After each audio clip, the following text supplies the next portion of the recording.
Check करो हम बारी का डिज़ाइन कैसा सही है।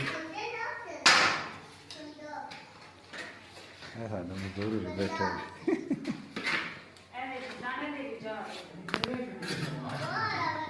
पता लगे ना कि नाल जिन्हां दी मेहनत बारी लगी है, मसाला बनया है, कोठे बने ने, सारी तुहाडी मेहरबानी है ना कि तां तीर अपने असी क्यों मिस्त्री हथ भाई ऐसे जोर ना हो तो मिस्त्री किवें चलदे मिस्त्री है तो खुदा जी जी मिस्त्री कितना हो जाता लूला हो जाता ठीक हो गया जी।